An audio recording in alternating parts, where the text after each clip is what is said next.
দর্শক আমন্ত্রণ দুপুরে বাংলাদেশে শুরুতেই জানিয়ে দেব শিরোনামগুলো। ঢাকা সহ সারা দেশে কঠোর লকডাউন শুরু। পুলিশের পাশাপাশি মাঠে আছে সেনাবাহিনী। নির্বাহী ম্যাজিস্ট্রেটের নেতৃত্বে ভ্রাম্যমাণ আদালত। গাড়ি চলতো না, হাজার হাজার চলতেছে গাড়ি। বাধ্য হয়ে আমাকে চাকরি বাঁচানোর জন্য আমাকে যাইতে হবে। সেবা প্রতিষ্ঠান সেগুলো যাইতেছে, প্রেশার অনেক বেশি। রাজশাহী খুলনায় আরো 57 জনের প্রাণহানি। অক্সিজেন সংকটে সাতক্ষীরায় 6 রোগী মৃত্যুর অভিযোগ। আমাদের রোগী তো 70-তে নেমে এসেছে, অক্সিজেন পায়নি, দৌড়াদৌড়ি কান্নাকাটি। আমার বোন একটা অক্সিজেনের জন্য, একটা সিলিন্ডারের জন্য আমার বোন মরে গেল। প্রবাসী কর্মীদের টিকাদানের নিবন্ধনে জটিলতায় তোপের মুখে মন্ত্রী। অ্যাপের মাধ্যমে রেজিস্ট্রেশন হলে পরিস্থিতির উন্নতির আশা।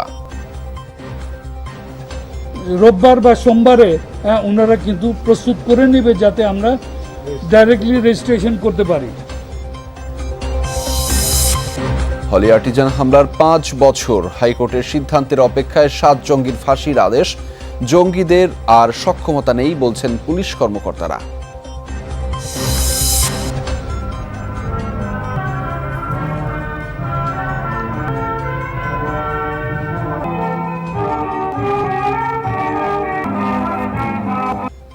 শতবর্ষে প্রাচ্যের অক্সফোর্ড ঢাকা বিশ্ববিদ্যালয়। কলেবর বাড়লেও গবেষণায় পিছিয়ে থাকায় আন্তর্জাতিক পরিমণ্ডলে ফিকে হচ্ছে জৌলুস।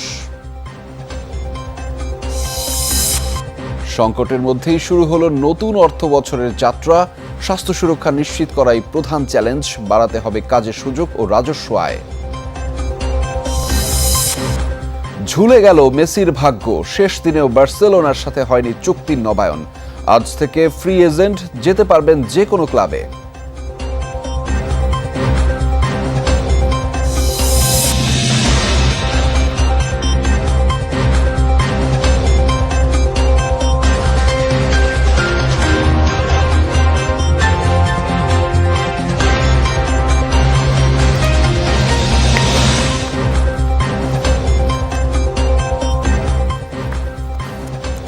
দর্শক দেখছিলেন শিরোনামগুলো। এছাড়াও দেশ বিদেশের আরো খবর নিয়ে দুপুরে বাংলাদেশে আপনাদের সঙ্গে আছি আমি আহমেদ রেজা।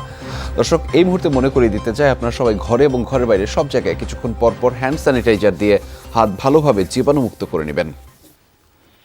এবার জানাবো বিস্তারিত। 7 দিনের কঠোর লকডাউন শুরু হয়েছে। জরুরি কারণ ছাড়া বের হওয়া যাবে না এমন বিধিনিষেধ থাকলেও রাস্তায় বের হয়েছেন অনেকে। বেলা বাড়ার সাথে সাথে বেড়ে যায় লোকজনের চলাচল। জরুরি কাজে নিয়োজিত ও শিল্প কারখানার শ্রমিকরা অফিসের জন্য বের হলেও পরিবহন সংকটে ভোগান্তিতে পড়েন। গণপরিবহন না থাকায় রিকশায় যেতে বেশি ভাড়া দিতে হয় বলে অভিযোগ যাত্রীদের। অফিসে যেতে ব্যক্তিগত গাড়ি ব্যবহার করলে পুলিশের বাধার মুখে পড়তে হচ্ছে। পুলিশ চেকপোস্টে গাড়ি থামিয়ে চেক করার ক্ষেত্রে সময় বেশি নেয়, যানজটও দেখা দিচ্ছে। কয়েক জায়গায় সেনা সদস্যদের টহলও দেখা গেছে। চলমান কঠোর লকডাউন চলবে 7 জুলাই পর্যন্ত।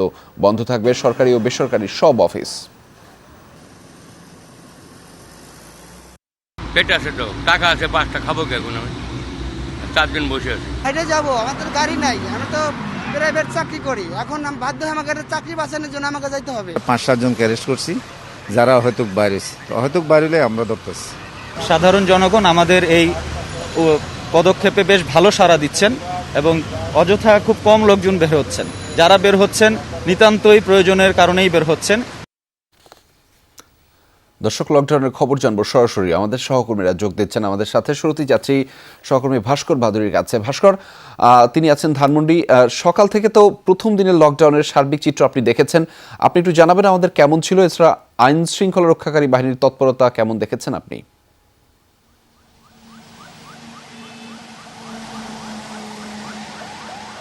হ্যাঁ রেজা, সকাল থেকে কিন্তু আইন শৃঙ্খলা রক্ষাকারী বাহিনীর যে তৎপরতা তা কিন্তু চোখে পড়ার মতো। রাজধানীর মূল সড়কগুলোতে প্রায় প্রতিটি সড়কে কিন্তু চেকপোস্ট স্থাপনের মাধ্যমে নগরবাসী যারা বের হয়েছেন বিভিন্ন জরুরি প্রয়োজন তারা বলছেন আইন শৃঙ্খলা রক্ষাকারী বাহিনী যদি সেই কারণ গ্রহণযোগ্য হয় সেক্ষেত্রে কিন্তু তাদেরকে নির্দিষ্ট গন্তব্যে যাবার অনুমতি দিচ্ছেন।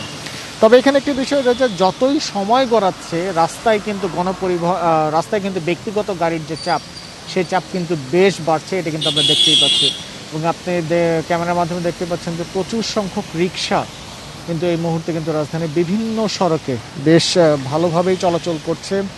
এবং একই সাথে শুধু মূল সড়কের দিকে না দেখে আমরা যদি আশেপাশের যে সকল ছোট গলি এবং অন্যান্য সড়কগুলো রয়েছে সেগুলোর দিকে আমরা কিছুক্ষণ আগে বেশ লক্ষ্য করেছি, সেক্ষেত্রে কিন্তু বিধিনিষেধ মানার যে প্রবণতা, সে প্রবণতা অনেকটাই কম। এক কথায় বলতে গেলে যে কঠোর লকডাউন অর্থাৎ কঠোর বিধিনিষেধের যে প্রথম দিনের প্রথম বেলা, সেই প্রথম বেলা পার হতে না হতেই কিন্তু সাধারণ মানুষের যে চলাচল, সেই চলাচল কিন্তু বেশ কিছুটা বৃদ্ধি পেয়েছে। যদি আইনশৃঙ্খলা রক্ষাকারী বাহিনীর সদস্যরা আরও বেশি কঠোর না হয় তাহলে হয়তো বা এই যে নতুনভাবে যে বিধিনিষেধ দেওয়া হলো, সেই নতুন বিধিনিষেধের যে কার্যকারিতা তা কতটুকু গ্রহণযোগ্যতা অথবা কতটুকু ফলপ্রসূ হবে সেই প্রশ্ন কিন্তু থেকেই যাচ্ছে। গত আধা ঘন্টা ধরে কিন্তু ধানমন্ডি এবং তার আশেপাশের বেশ কিছু এলাকায় প্রচণ্ড বৃষ্টি হয়েছে। এই মুহূর্তে যে সকল চেকপোস্টগুলো রয়েছে সেই চেকপোস্টগুলোতে আমরা কিন্তু আইনশৃঙ্খলা রক্ষাকারী বাহিনীর সদস্যদের দেখতে পাইনি। হয়তো বা বৃষ্টি কমে আসলে তারা তাদের যে নির্ধারিত দায়িত্ব, সেই দায়িত্ব পালন শুরু করবেন। রেজা, নিশ্চয়ই সাধারণ মানুষের চলাচল রক্ষায় আইনশৃঙ্খলা রক্ষাকারী বাহিনী আরও সচেতন হবে। ধন্যবাদ আমাদের সাথে যুক্ত হওয়ার জন্য ভাস্কর। এই মুহূর্তে যাচ্ছি রাজধানীর গাবতলীতে, সেখানে আছেন আমাদের সহকর্মী রিয়াজ রায়হান। রিয়াজ, আপনি তো একদম প্রবেশ মুখে রয়েছেন, তো কেমন দেখছেন সেখানকার পরিস্থিতি? এছাড়া বেশ কয়েকজন জনগণের সাথেও নিশ্চয়ই আপনার কথা হয়েছে, তারা আসলে সচেতনতা বিষয়ে কতটুকু অবগত রয়েছে?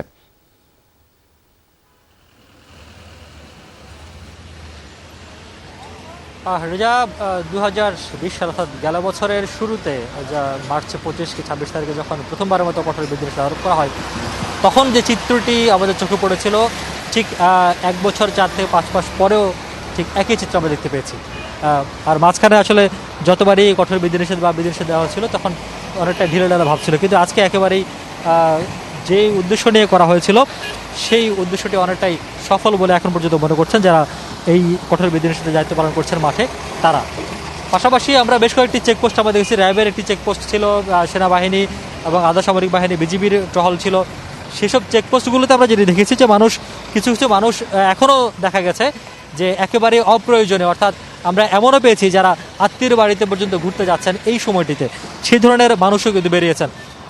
তবে অধিকাংশ মানুষ যারা বেরিয়েছেন অধিকাংশ মানুষই তারা জরুরি প্রয়োজনেই বেরিয়েছেন, প্রয়োজনীয় যে কাগজপত্র সেটি তারা দেখিয়েছেন।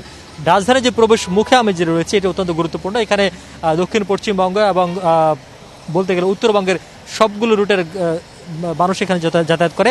আপনি দেখতেই পাচ্ছেন এখানে শুধুমাত্র পণ্য পরিবহন এবং জরুরি প্রয়োজন যেসব সার্ভিসগুলো রয়েছে, জরুরি সেবায় যেগুলো নিয়োজিত রয়েছে পরিবহন, সেগুলো ছাড়া আর কোনোটিকে এখানে ঢাকা থেকে বের হতে দেওয়া হচ্ছে না। পাশাপাশি ঢাকায় প্রবেশ করতে পারছে না যে অনুমতি ব্যতি রেখে। অর্থাৎ বলা যায় যে ঢাকা প্রবেশ মুখ এবং প্রবেশ মুখে যারা বের হচ্ছেন বা যারা ঢাকা থেকে বের হয়ে যাচ্ছেন তারা একেবারেই প্রয়োজনীয় অনুমতি নিয়ে তারা বের হচ্ছেন। তবে সাধারণ মানুষের সাথে আমাদের কথা হচ্ছে, তারা যদি বলছেন যে অন্যান্য সময় আসলে যারা অনুরোধে আইন মানেন না বা আইন না মানার যে সংস্কৃতি, সেটি প্রয়োজনে কঠোর নির্দেশনা এবং নির্দেশ দিয়েই আইনটি এভাবেই মানাতে হয়। নিশ্চয়ই এবং জনগণের সচেতনতা বাড়বে। ধন্যবাদ রিয়াজ রায়হান আমাদের সাথে যুক্ত হওয়ার জন্য। এদিকে কঠোর লকডাউনের প্রথম দিন অনেকটাই ফাঁকা দেশের প্রধান 2 ফেরিঘাট। সকাল থেকে প্রায় যাত্রীশূন্য শিমুলিয়া ঘাট, তবে পণ্যবাহী গাড়ি পারাপারে ফেরি চলাচল স্বাভাবিক রয়েছে। শিমুলিয়া বাংলাবাজার নৌ রুটে 15টি ফেরি সচল রয়েছে বলে জানিয়েছে বিআইডব্লিউটিসি। এসব ফেরিতে শুধু পণ্যবাহী ট্রাক, জরুরি গাড়ি ও অ্যাম্বুলেন্স পার করা হচ্ছে। মানুষের চলাচল নিয়ন্ত্রণে মুন্সিগঞ্জে 3 প্লাটুন সেনাবাহিনী ও 2 প্লাটুন বিজিবি মোতায়েন রয়েছে। লৌহজংয়ে 2টি চেকপোস্টে পাহারায় রয়েছে পুলিশ। একই চিত্রি পাটুরিয়া দৌলদিয়া ঘাটেও জরুরি প্রয়োজন ছাড়া কাউকে ঘাট এলাকায় প্রবেশ করতে দেয়া হচ্ছে না। বেড়েই চলেছে করোনায় মৃতের সংখ্যা। সকাল 10টা পর্যন্ত শেষ 24 ঘন্টায় খুলনা ও রাজশাহীতে মারা গেছে 57 জন।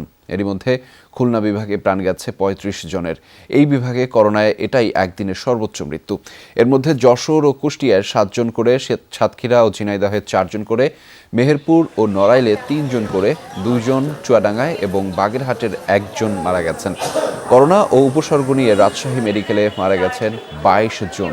মৃতদের মধ্যে 14 জন রাজশাহীর, এছাড়া নওগাঁর 5 এবং চাঁপাইনবাবগঞ্জ, ঝিনাইদহ ও নাটোরে 1 জন করে মারা গেছেন। এরা সবাই করোনার শনাক্ত এবং উপসর্গ নিয়ে ভর্তি ছিলেন। প্রতিদিনই হাসপাতালগুলোতে বাড়ছে চাপ। জটিল পরিস্থিতি না হলে রোগী ভর্তি করা হচ্ছে না কোথাও।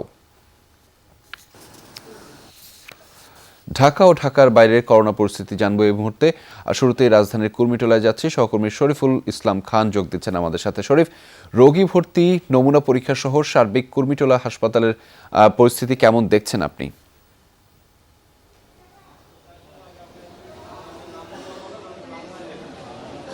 রেজা, আমি সকাল থেকে হাসপাতালে বিভিন্ন জনের সঙ্গে কথা বলেছি, অর্থাৎ 8টা হাসপাতালে গিয়েছি। প্রত্যেকটা হাসপাতালের চিত্রই কিন্তু একই রকম। প্রতি হাসপাতালে দেখা গেছে কি রাজধানীর বাইরে থেকে অনেক রোগী এসছেন, বিশেষ করে কুষ্টিয়া, রাজগঞ্জ, যশোর, ঝিনাইদহ জায়গা থেকে তারা অ্যাম্বুলেন্স করে চলে এসছেন। সেখানে কেউ হয়তো 1-2 জন চিকিৎসা নিয়েছেন কিংবা চিকিৎসা নেওয়ার সুযোগ পাননি, সেভাবে তারা এখানে চলে এসছেন। এবং বেশিরভাগ রোগী কিন্তু কুর্মিটোলা, মুগদা হাসপাতাল, ঢাকা মেডিকেল কলেজ হাসপাতাল এখানে আসছেন। আপনি যেই দুটো অ্যাম্বুলেন্স দেখতে পাচ্ছেন, এই অ্যাম্বুলেন্সেও কিন্তু 2টি রোগীও আছে এবং তারা অপেক্ষা করছে যে তারা ভিতরে গিয়ে তারা অপেক্ষা করছেন যে আসলে এখানে ভর্তি করানো যাবে কিনা। এর আগে কুষ্টিয়া থেকে 2 জন এসেছিল, সিরাজগঞ্জ থেকে 1 জন এসেছিল, তাদেরকে এখানে রাখা হয়নি বলতে তাদের আইসিইউ দরকার ছিল, কিন্তু এই হাসপাতালে যতগুলো আইসিইউ সিট রয়েছে, শয্যা রয়েছে, সবগুলো ফিল আপ রয়েছে, ফলে তাদেরকে ডিএনসিসি হাসপাতালে পাঠানো হয়েছে। আর কুর্মিটোলা জেনারেল হাসপাতালে এখন পর্যন্ত তাদের সাধারণ যেই শয্যা সংখ্যা সেগুলো 300 এবং 300 জনে এখানে ভর্তি করানো আছে। ফলে যেটি হয়েছে যে সীমান্তবর্তী এলাকার মতো হয়তো এখানে সংক্রমণ নাই, কিন্তু ঢাকার বাইরে থেকে কিন্তু প্রচুর রোগী আসছে রাজধানীতে এবং চাপ বাড়ছে দিনের পর দিন। রেজা আর শরীফুল ইসলাম খান আমাদের সাথে যুক্ত হওয়ার জন্য ধন্যবাদ। এবার যেতে চাই খুলনা মেডিকেল কলেজ হাসপাতালে, সেখান থেকে আমাদের সাথে যুক্ত হচ্ছেন প্রবীর বিশ্বাস। প্রবীর, হাসপাতালে করোনার নমুনা পরীক্ষাগার বা আরটিপিসিআর ল্যাবে ভাইরাস ছড়িয়ে পড়েছে, এতে বন্ধ রয়েছে নমুনা পরীক্ষা। সেক্ষেত্রে ল্যাবে ভাইরাস ছড়িয়ে পড়ার বিষয়ে কি জানিয়েছে কর্তৃপক্ষ, আর নমুনা পরীক্ষা শুরু করতে কত সময় লাগতে পারে?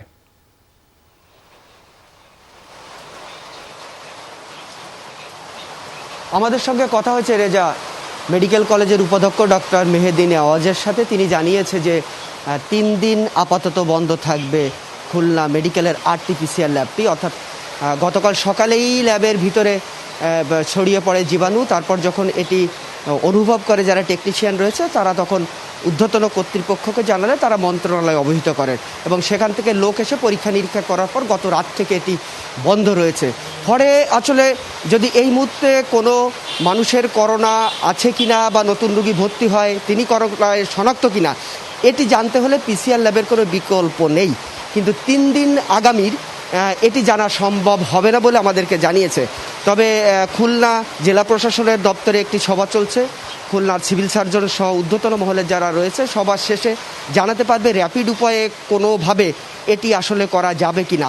অপরদিকে খুলনার যে 3টি করোনা হাসপাতাল রয়েছে, 2টো সরকারি এবং একটি বেসরকারি, সেখানে কিন্তু ধারণ ক্ষমতার চেয়ে অতিরিক্ত রোগী ভর্তি রয়েছে। খুলনা যে 130 শয্যা করোনা ডেডিকেটেড হাসপাতালটি রয়েছে, সেখানে 1.5 শতাধিক রোগী রয়েছে, অর্থাৎ বাকি রোগীদের 30 জনের বাইরে যারা আছে তাদের স্থান হয়েছে মেঝেতে।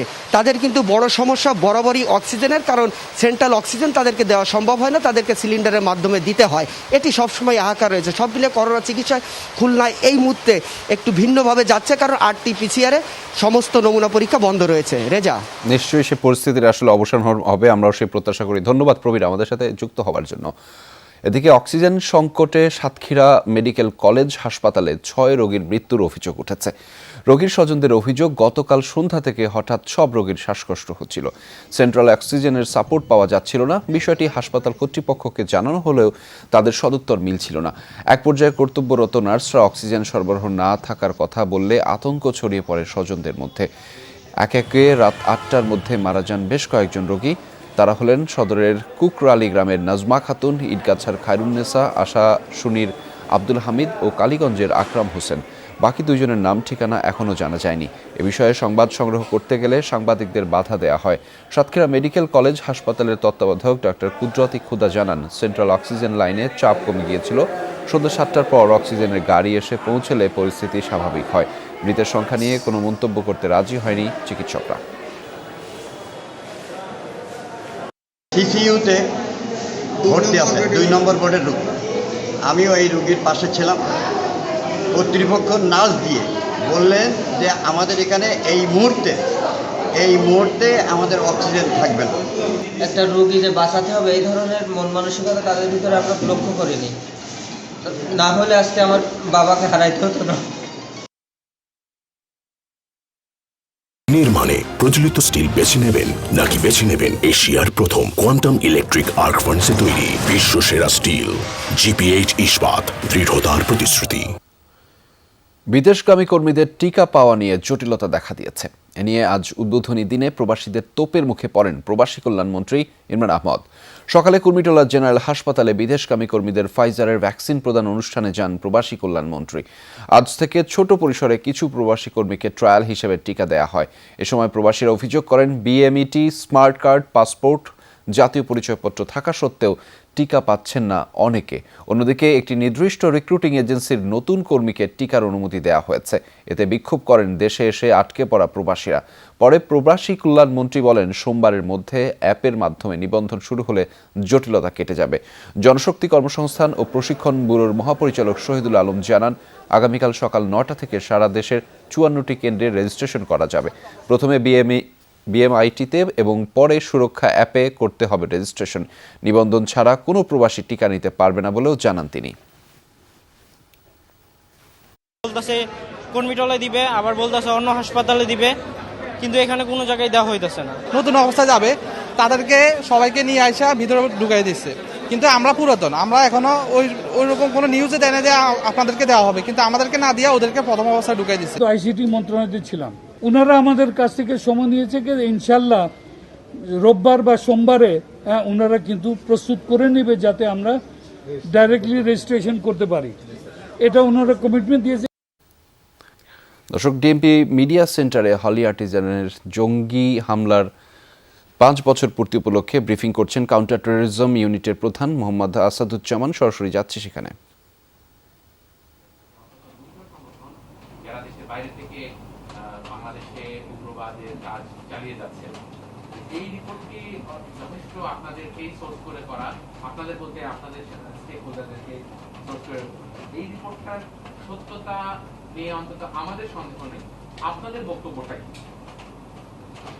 আমি দুইটি সংগঠন বলবো না, আমি এখানে বলবো দুইজন ব্যক্তি আমাদের কাছে ওরকম ইনফরমেশন আছে, তারা হয়তো দেশের বাইরে অবস্থান করলেও করতে পারে। দুইজন ব্যক্তি, নট দুটি সংগঠন।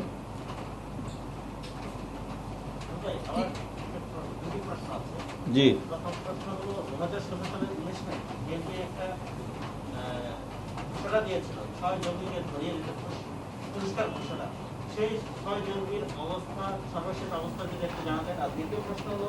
আপনাদের এ পর্যন্ত কতগুলো অভিযানে কতগুলো জঙ্গি 5 বছর হলো গুলশানের হলি আর্টিজানে জঙ্গি হামলার। এখনও সেদিন রাতের দুঃসহ স্মৃতি বয়ে বেড়াচ্ছেন প্রথম অভিযানে যাওয়া পুলিশ সদস্যরা। শরীরে স্প্লিন্টার নিয়েও বেঁচে আছেন কেউ কেউ। এদিকে মামলায় 7 জঙ্গির ফাঁসির আদেশ হলেও উচ্চ আদালতে তাদের বিচার শুরু হয়নি এখনও। মনিরুল ইসলামের রিপোর্টে থাকছে বিস্তারিত। 1 জুলাই 2016 নির্মম এক জঙ্গি হামলার সাক্ষী হয় বাংলাদেশ। অভিজাত গুলশানের 79 নম্বর সড়কের হোলি আর্টিজান বেকারিতে রাতে আচমকা হামলা চালায় 5 জঙ্গি। এতে 2 পুলিশ কর্মকর্তা, 9 ইতালীয়, 7 জাপানি নাগরিক সহ নিহত হন 22 জন। রাতভর আতঙ্কের পর ভোরে কমান্ডো অভিযানে নিহত হয় 5 জঙ্গি। ওই রাতে গুলশান এলাকায় কলসাইন কিলো পার্টির দায়িত্বে ছিলেন উপপরিদর্শক ফারুক হোসেন। টিম নিয়ে সর্বপ্রথম ঘটনাস্থলে ছুটে যান তিনি। গাড়ি নিয়ে যাওয়ার পরই তার উপর গ্রেনেড ছোড়ে জঙ্গিরা। এরপর টানা 20 মিনিট জঙ্গিদের সাথে গোলাগুলি করে তাদের বেকারির ভেতর আটকে রাখেন তিনি। গাড়ি নিয়ে পৌঁছলাম, মুহূর্তে গেটের সামনে থেকে আমাকে একটা গ্রেনেড চার্জ করা হয়। আর্মস নিয়ে আমি আড়ালে চলে যাই। আড়ালে যে গেটের সামনেই অবস্থান করে আমি ওদের সাথে গোলাগুলিতে লিপ্ত হই। আমি ওদেরকে একটার পর একটা গুলি করতে থাকি যাতে ওরা আর বেরোতে না পারে বা আমাদেরকে আর গ্রেনেড চার্জ করতে না পারে। ওরা আল্লাহ আকবার ধ্বনি বলে চিল্লাচ্ছিল এবং ভিতরে যে মানুষের একটা দৌড়ঝাঁপ বা কান্নার রোল, এটা আমি শুনতে পাচ্ছিলাম। তৎকালীন গুলশান থানার পরিদর্শক তদন্ত ছিলেন সালাহউদ্দিন মিয়া। চোখের সামনে মারা যেতে দেখেন 2 কর্মকর্তাকে। আহতদের উদ্ধার করে হাসপাতালে পাঠানোর পর টানা পুরো অভিযানে অংশ নিয়েছেন। 3 দিন নির্ঘুম থেকে তাৎক্ষণিক তদন্তের কাজও করেছেন তিনি। কমিশনার স্যার, আমাদের ডিসি স্যার সহ অন্যান্য সিনিয়র অফিসাররা বিষয়টাকে একটু দেখার জন্য একটু সামনে অগ্রসর হলেন। তখন তারা অতিরিক্ত আমাদের উপরে গ্রেনেড হামলা করে। এরপর অনেকে মাটিতে লুটিয়ে পড়ে। রবিউল স্যার গেটের পাশে পড়েন, সালাউদ্দিন স্যার এসে একটু দূরে এসে তিনিও রাস্তায় লুটিয়ে পড়েন। প্রত্যেকের গায়ে স্প্রিন্টারের চিহ্ন, শরীর দিয়ে রক্ত ঝরছে, পায়ের আঘাতের চিহ্ন, প্রত্যেকে শুয়ে বসে কাতরাচ্ছে মাটিতে, এই ধরনের যে একটা বিভৎস একটা অবস্থা সেই সময়, আসলে এটা ঘটনা না দেখলে কেউ বিশ্বাস করতে পারবে না। জঙ্গিদের ছোড়া গ্রেনেডের স্প্লিন্টার শরীরে নিয়ে বেঁচে আছেন তৎকালীন গুলশান বিভাগের এডিসি আব্দুল আহাদ। মৃত্যুর খুব কাছ থেকে ফিরে এলেও তাকে তাড়িয়ে বেড়ায় বিভীষিকাময় স্মৃতি। গ্রেনেড ছোড়ার পরে আমি আসলে আর কিছুই বলতে পারিনি। গ্রেনেডের স্প্লিন্টার 10টা স্প্লিন্টার আছে, আমি দেশে বিদেশে চিকিৎসা নিয়েছি, তো সেই রাত্রটা আসলে একটা বিভীষিকাময় রাত্র। এই ঘটনার দায়ের করা মামলায় 21 জনকে চিহ্নিত করা হলেও 8 জনকে আসামি করা হয়। 2019 সালের রায়ে 7 আসামির ফাঁসি হয়। পুলিশ কর্মকর্তারা বলছেন, সেই সময়ের মতো জঙ্গিদের সক্ষমতা এখন আর নেই। 400-র মতো জঙ্গি গ্রেপ্তার হয়েছে, প্রায় 400-র মতো, এবং আপনারা জানেন 63 জন শীর্ষস্থানীয় জঙ্গি আমাদের এই হাই রিস্ক অপারেশনে নিহত হয়েছে। এখন তৎপরতা শুধুই অনলাইন নির্ভর। ইন্টেলিজেন্স টিম এবং সাইবার ক্রাইম টিম তাদের সাইবার স্পেস ও মনিটরিংয়ের মাধ্যমে তাদেরকেও আইনের আওতায় আনতে সক্ষম হচ্ছে। মনিরুল ইসলাম, যমুনা নিউজ, ঢাকা। নিয়ন্ত্রণে আসেনি করোনা সংক্রমণ, টিকা নিশ্চিত না হওয়ায় কাটছে না শঙ্কা। বিপুল সংখ্যক মানুষের আয় কমায় বেড়েছে দারিদ্র্য। এমন এক সংকটকালীন অবস্থায় শুরু হলো নতুন অর্থ বছরের যাত্রা। বিনিয়োগ বৃদ্ধি, স্বাস্থ্য সুরক্ষা নিশ্চিত এবং অভ্যন্তরীণ আয় বাড়ানোই হবে আগামী দিনের প্রধান চ্যালেঞ্জ। আজ থেকে আবারও শুরু হয়েছে কঠোর লকডাউন।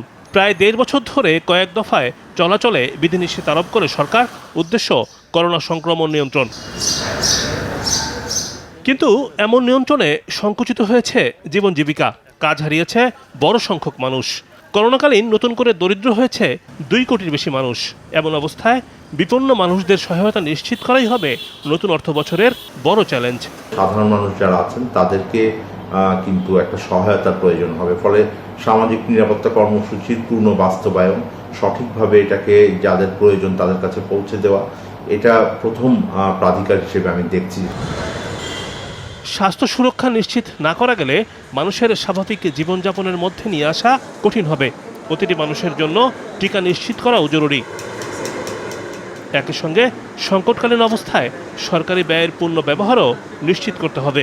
আমরা কতখানি সফলভাবে আমাদের টিকা কর্মসূচিকে সামনে এগিয়ে নিতে পারবো, সেটা যতখানি দ্রুত এবং সফলভাবে আমরা বাস্তবায়ন করতে পারবো, হয়তো অর্থনীতির চাকাও তত দ্রুত আমরা সবলভাবে এগিয়ে নিতে পারবো।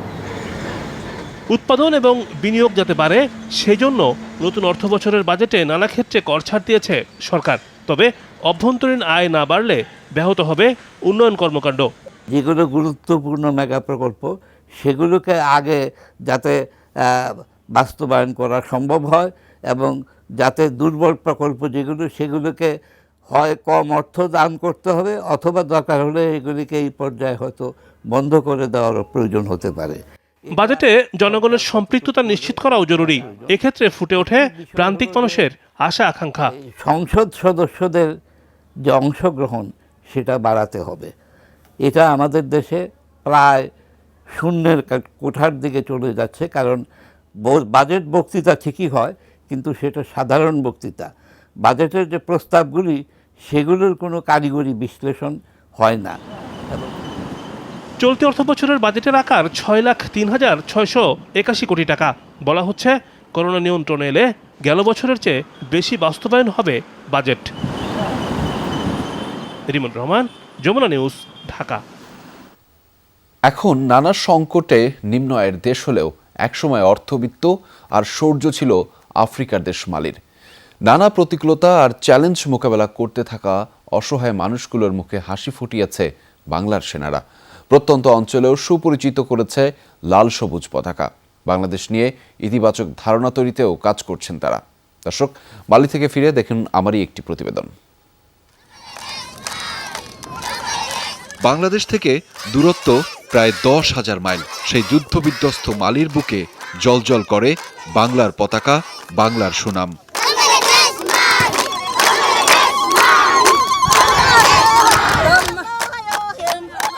শিক্ষা, চিকিৎসার মতো মৌলিক বিষয়গুলো এই অঞ্চলে উপেক্ষিত। সংঘাতময় মরুর বুকে পরিশ্রম করে টিকে থাকার লড়াইটা মজ্জাগত।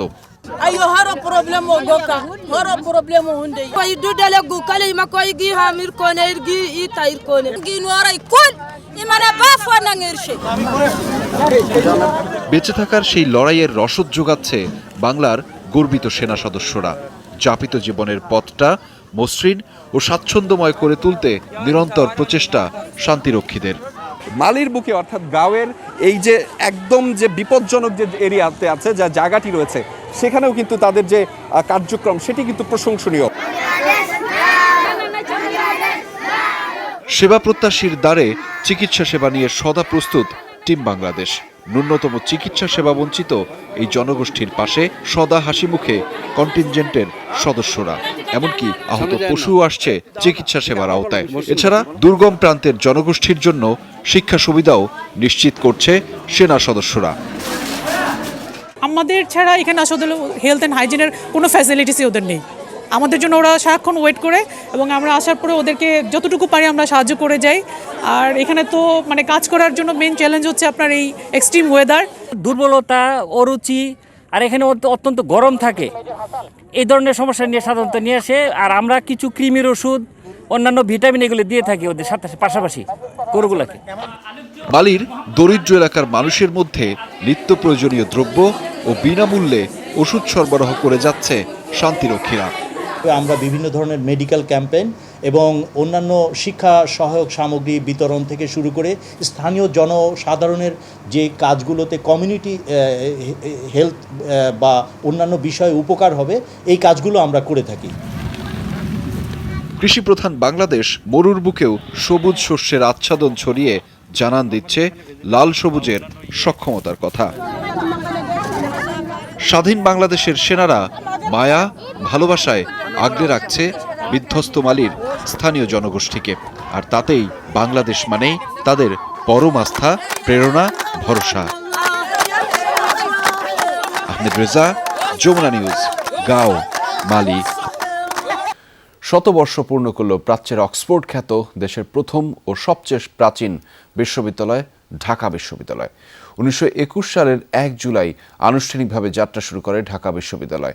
সকালে ক্যাম্পাসের নবাব আলী চৌধুরী সিনেট ভবন প্রাঙ্গণে জাতীয় সঙ্গীত পরিবেশন, জাতীয় পতাকা ও ঢাকা বিশ্ববিদ্যালয়ের পতাকা উত্তোলন করা হয়। একই সাথে বেলুন উড়িয়ে শুরু করা হয় দিবসটির প্রতীকী কর্মসূচি। বিশ্ববিদ্যালয়ের উপাচার্য বলেন, মহামারীর কারণে শতবর্ষের বর্ণাঢ্য ও জাঁকজমকপূর্ণ মূল অনুষ্ঠান হবে আগামী 1 নভেম্বর থেকে।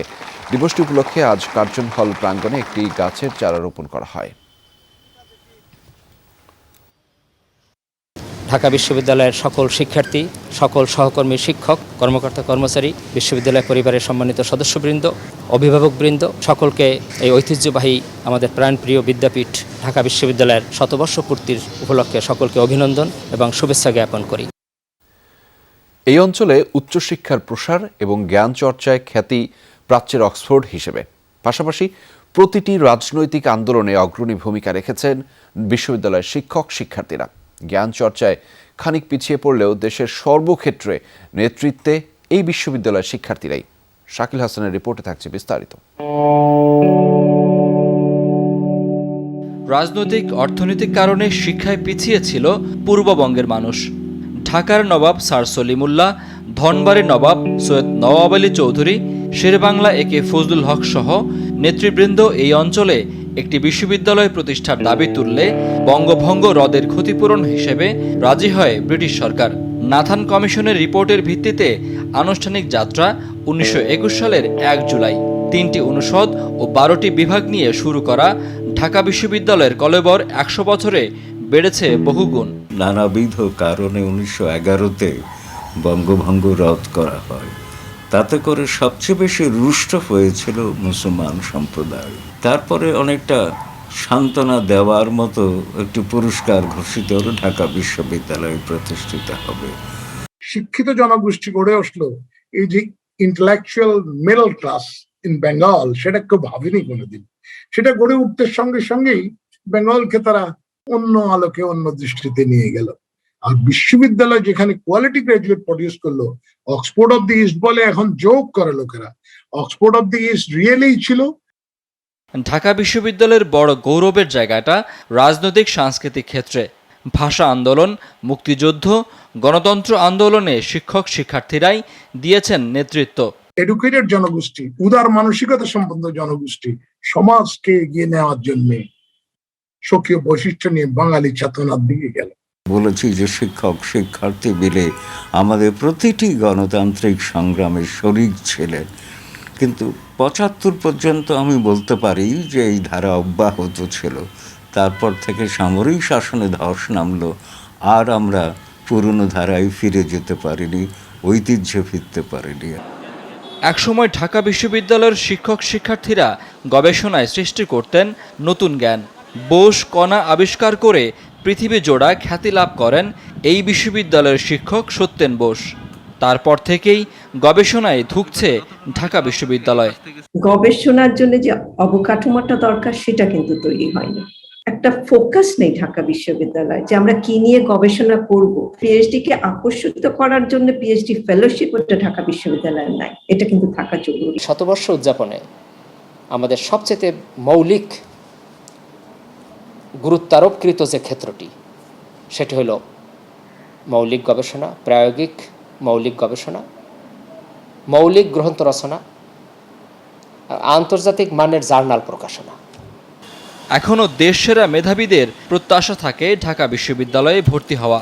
প্রত্যাশা পূরণ যেমন আছে, তেমনি আছে হতাশা। হলের ব্যাপারটা একটু সলভ করা হোক, ফার্স্ট ইয়ার থেকেই যেন সবাই সুবিধা পায়। কারণ আপনি যদি শুরুতেই সুবিধাগুলো না পান তাহলে তো আপনি ওইভাবে সেকেন্ড ইয়ার থার্ড ইয়ার নিজেকে গড়ে তুলতে পারবেন না।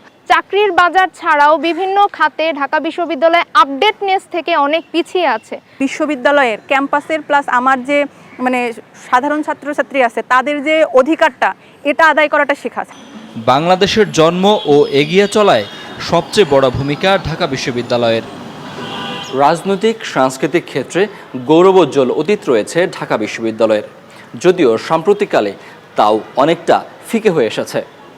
নতুন জ্ঞান তৈরিতে গবেষণার সীমাবদ্ধতা কাটিয়ে শতবর্ষ পেরিয়ে আরও সামনে এগিয়ে যাবে ঢাকা বিশ্ববিদ্যালয়। শাকিল হাসান, যমুনা নিউজ, ঢাকা।